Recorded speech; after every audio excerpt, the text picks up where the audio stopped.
नमस्कार दोस्तों, स्वागत है आपका हमारे YouTube चैनल जिसमें हम डिस्कस करते हैं हर एक लीगल पहलू जो हमारी रोजमर्रा की जिंदगी से कनेक्टेड होता है। आज हम बात कर रहे हैं 138 चेक बाउंस केस के बारे में। ये जो चेक है एक ये कैसा डेथ वारंट है।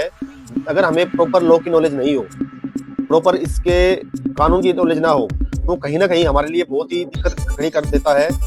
इनिशियली होता क्या कि हम जो चेक देते हैं वो हम कभी भाईबंदी में दे देते हैं, कभी रिश्तेदारी में दे देते हैं, कभी ऐसी चीज में देते हैं जहाँ हम ऐसे फंस गए हैं जहाँ पे हम पेमेंट कर देंगे।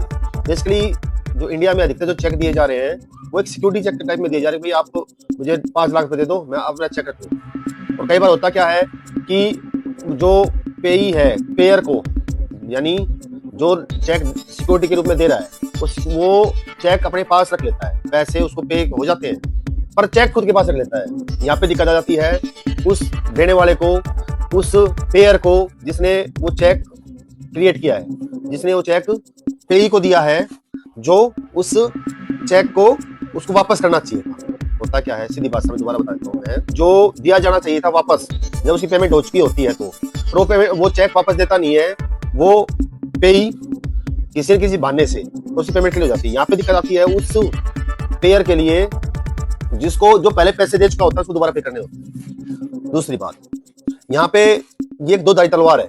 कई बार जो देने वाला है वो फंस जाता है, कई बार लेने वाला फंस जाता है।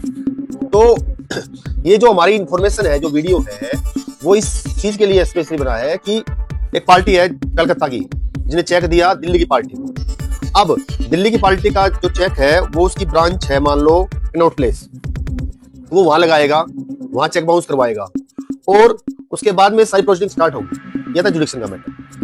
पर प्रैक्टिकली होता क्या है कि एक दूसरी पार्टी को परेशान करने के लिए, जिसको हम फॉर्म शॉपिंग बोल सकते हैं, उस फॉर्म शॉपिंग के लिए, यानी अपनी बेनिफिट के लिए, जहाँ पे उसकी जानकारी होती है। अब बेसिकली जो पार्टी है उसको करोल बाग में चेक कराना चाहिए था जहाँ पे उसका बैंक है, और वो चेक दे देता है बॉम्बे में। अब जो चेक जिसकी प्रोसीडिंग चलनी चाहिए थी दिल्ली में, वो चलना स्टार्ट हो जाती है बॉम्बे अपनी सहूलियत के हिसाब से। तो ऑनरेबल सुप्रीम कोर्ट ने जय Balaji industries limited versus HEG limited 2025 में एक जजमेंट आया है जो बहुत ही इंपॉर्टेंट है।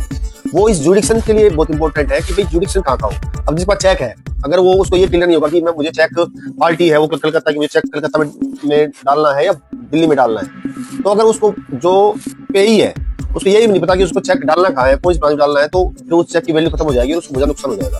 तो मैं सीधी भाषा में बात बताऊं तो चेक वो पेई जिसके हाथ में चेक है, किसी ने काटा है, वो अपनी होम ब्रांच में ड्रॉ कर सकता है।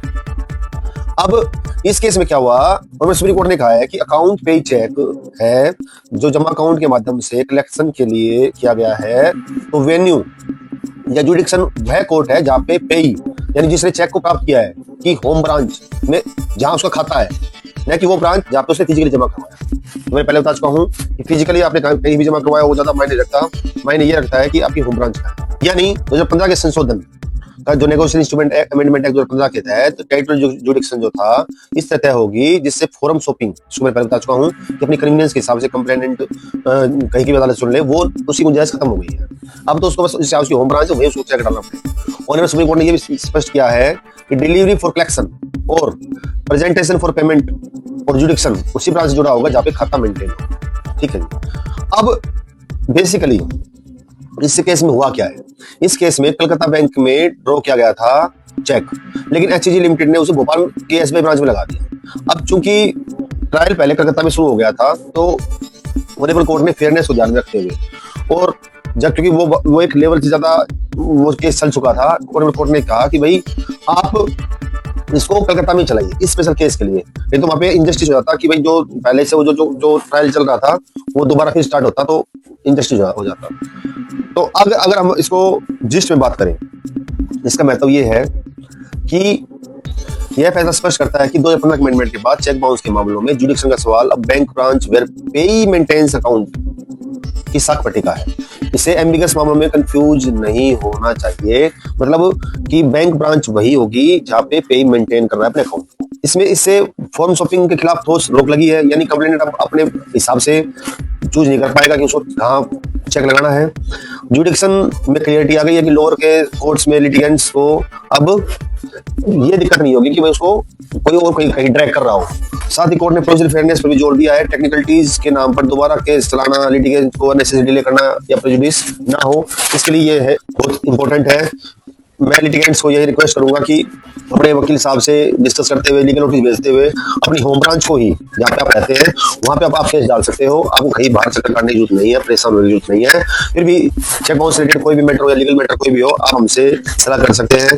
बेंचेस ऑफ लॉ में आपका बहुत बहुत स्वागत है। आप ईमेल के थ्रू आपको जो भी आपकी क्वेरी है, आप ये चाहते हैं कि हम इस मैटर पे वीडियो बनाए, तो हम उस पर भी कोशिश करेंगे कि आपको जो हम इन्फॉर्मेशन आपके काम की हो वो हम प्रोवाइड करके कानूनी तौर पर आपको इतना सक्षम बनाए कि आपको कानूनी तौर पर कोई भी शोषण ना हो। बहुत बहुत धन्यवाद।